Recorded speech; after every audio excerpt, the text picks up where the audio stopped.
What's going on, everybody? So, I know, I'm late, but this is one of my favorite franchises when it comes to movies. So, I'm here to give you this review for Bad Boys Ride or Die.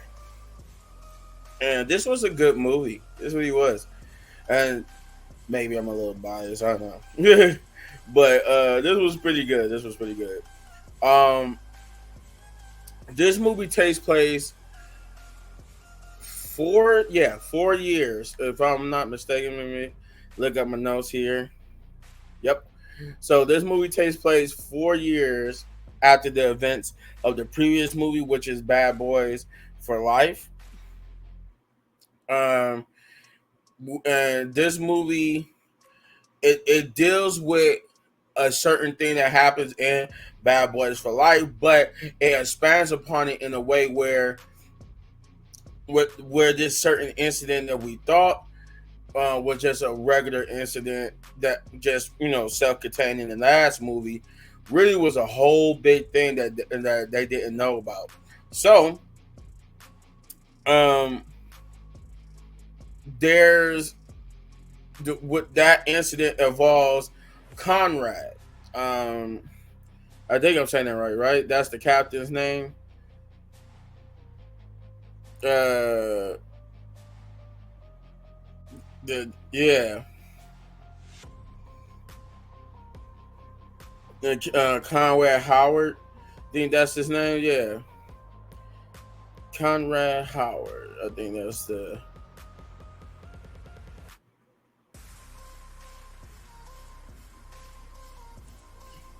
Oh, Michael Bay was in this movie. Okay, that was cool. Um, and we're introduced to like his daughter too. Like that was a. Like, I didn't even know I didn't even know he had kids like that. Or I just don't remember. It's been it's so many movies over the years. I haven't really like Captain Conrad Howard. But yeah, it was like so many movies over the years. I didn't realize he had a daughter. But we're introduced to her in this movie, and she might have been introduced in the last movie too. But I have to go back and rewatch that movie to see. Um, but this movie is mainly about that incident, the incident with Captain Howard, in which Captain Howard was killed in the previous movie.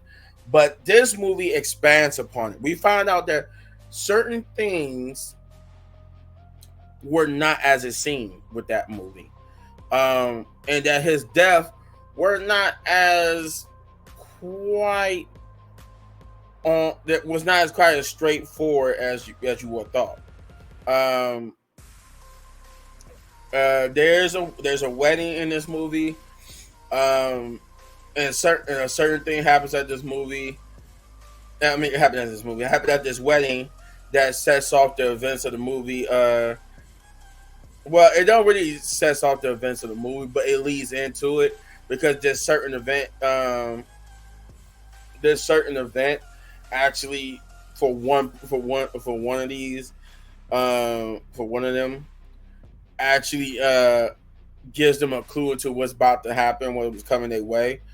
And then of course we get the like we saw in the trailers, we get the scene where they find out that Captain Howard is being accused of conspiracy, and basically they saying that he was taking money from the drug buses, like when they get like drug buses, they would use the money from that, um, or he was selling the drugs and to get the money, whatever.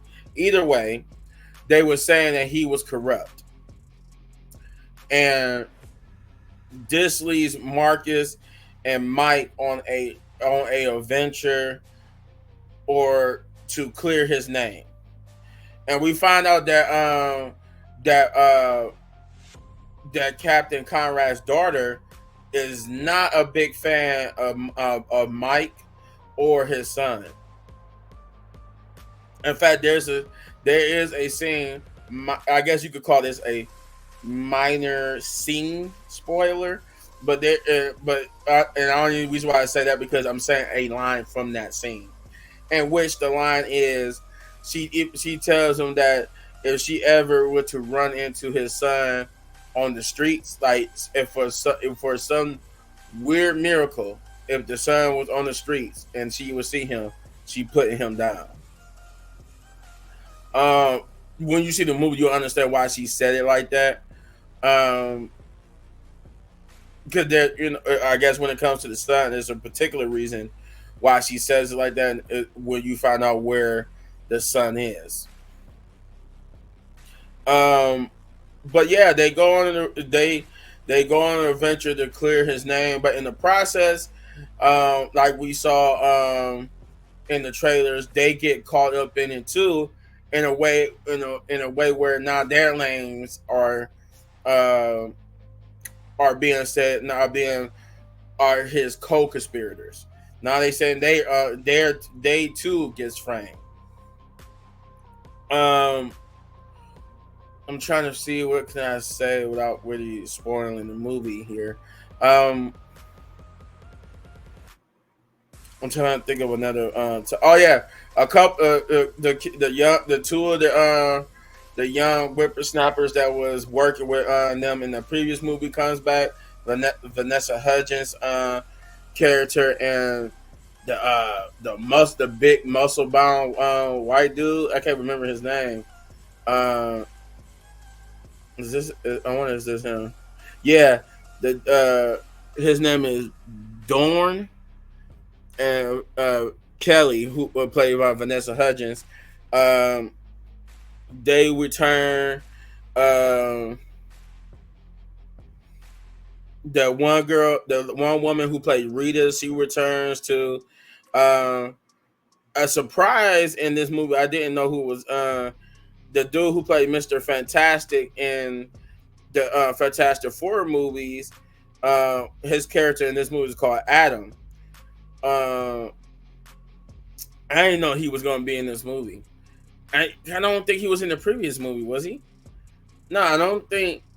Let me excuse me. Let me just look this up real quick. Just give me 1 second. Cause I don't think he did the previous Bad Boys movie. I'm pretty sure he didn't.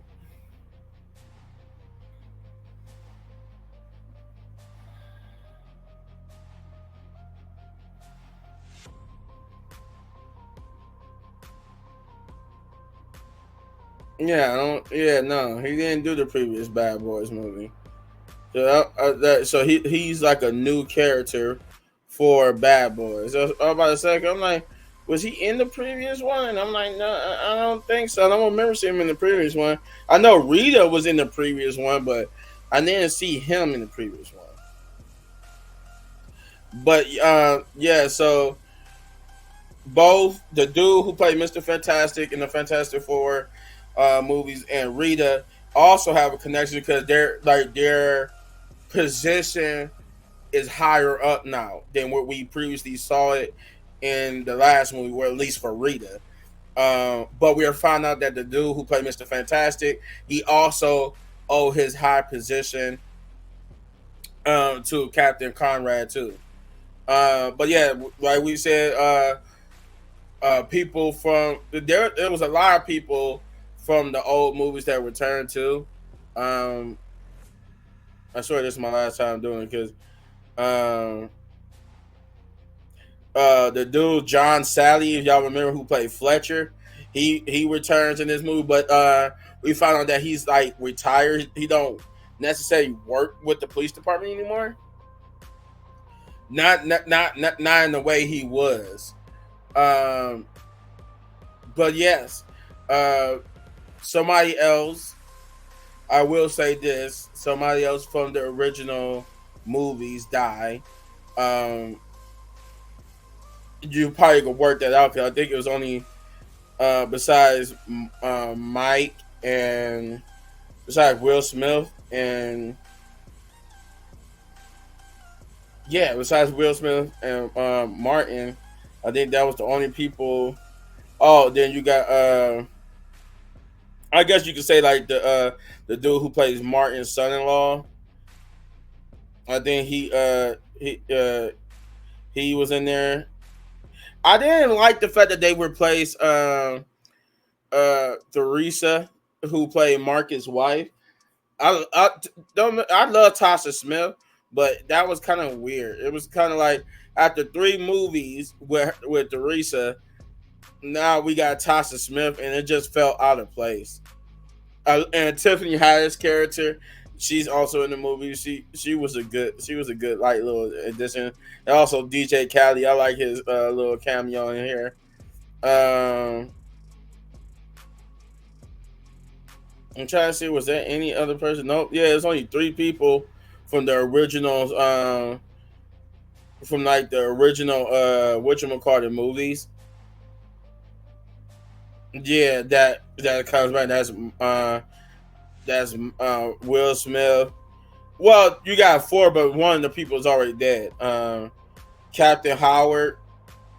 Uh, he's in the movie, but like as a ghost in the minds of Martin and them. So like when they see him, it's because it's like he's in their minds. Like they guilt is making itself manifest. So that's he's in the movie.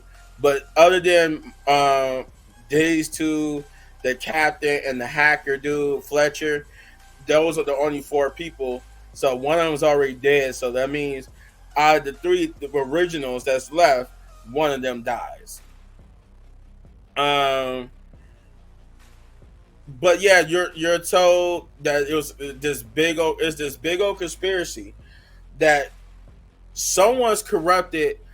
There's a corrupted officials within the police district. This is why this is all happening, and that's what leads to all this, and that's what Mike and them has to figure out who is setting them up, who is doing what, and stop them and clear the captain's name, and also get closure too. It's closure for like Marcus, and the captain's daughter. Uh, this movie was good. I love the story. I love the fact that the story that it was simple. It was something that we saw happen in a previous movie was more that meets the eye. So we basically getting that. We got expanded on that. This movie was all about that. And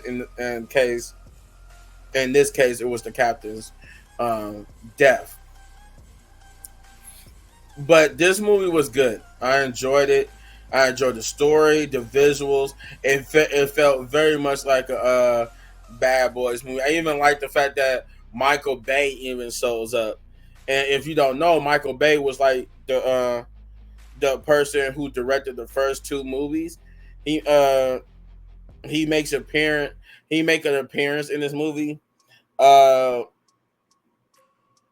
I think, yeah, Michael Bay. He appears in this movie, and it's like a scene where it was a callback to the first 2 movies where we see where he's driving Zach the Zach Porsche that Mike used to drive in the first 2 movies, and the way he interacts with the boys is funny. I think Michael Bay is still working on the franchise, but he works as like a executive producer. He directed the first 2, but these last 2 he was just a producer on. Yeah, the visuals was good. The story was good. It felt very much like a Bad Boys movie. Uh, Even on this poster, that handcuff is even part of the is even a story beat that you will find out if you haven't seen the movie yet. But it's very much worth going to see it. Um, like I said, the only thing I didn't really like about this movie was just it was just Tasha Smith's character, and that was just because, and I see why they reduced her scene so much, because they knew that for fans like me, it was going to be like a little weird seeing her in that spot. I can't, no, yeah, that was not. I enjoyed her, yeah. So it was nothing else other than Tasha Smith's character. Um, oh, there's a fun Call of Duty like scene with that was like it was two things I will say. It's not a bad thing. These are the two things I like the most. One is the badass Call of Duty scene with the son-in-law. You will see why what happens to where the son, because you know the son-in-law went to the army and stuff, so he's trained in using weapons. And there's a scene where he got to protect the family, and it was just badass. That was a good scene. And the other scene too was I didn't do a reaction to this, but it was in a behind the scenes featurette where it shows how they filmed a certain scene. It's a certain scene where uh where both Mike and Larry are in a shootout, but the camera is like it's almost, you could tell the camera was strapped to them, and it was like they did like a first person shooter uh scene, and that was cool. I love that. And then behind the scenes, you find out the camera really was strapped to them for those scenes. So that was kind of cool. That was pretty good. So with that being said, I'm gonna give this movie a 9 out of 10 big ups. I recommend that you go see it. If you This movie is good um for people who has like me enjoyed the franchise. So I say go for it.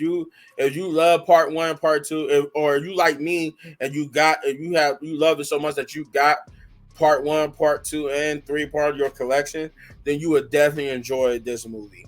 For people who never seen the Bad Boys film, you would enjoy this. To you, I would say it might not be a 9 out of 10. To you, it might be like a 7. I say even for people who haven't seen, yeah, you and people who haven't seen it, you would think it's a 7 out of 10 because you really don't need to see the other movies. Besides, I guess the only movie you need to see would be the previous one, Bad Boys for Life. You'll need to see that one to understand this one, but you don't need to see the first two to understand this one. Like, this one doesn't have no connections to the first two movies. This also have a connection to the previous movie. Um, but with that being said, if you enjoy my review of this, you can tell by the way how long it is. I enjoy this movie, talking about it. So you enjoy this movie review, you know, you hit this button right here for all of my movie reviews. And if you enjoy this review so much you want to support the channel, all you gotta do is hit that like, subscribe, share, hit that notification button, because we're trying to get to 10,000 subscribers, and I need you guys' help to do that. And as always, hit one of these videos for more of my amazing content. I'm going nowhere because I got the boys. I know I'm late for that too, but I got the boys coming up too. Peace.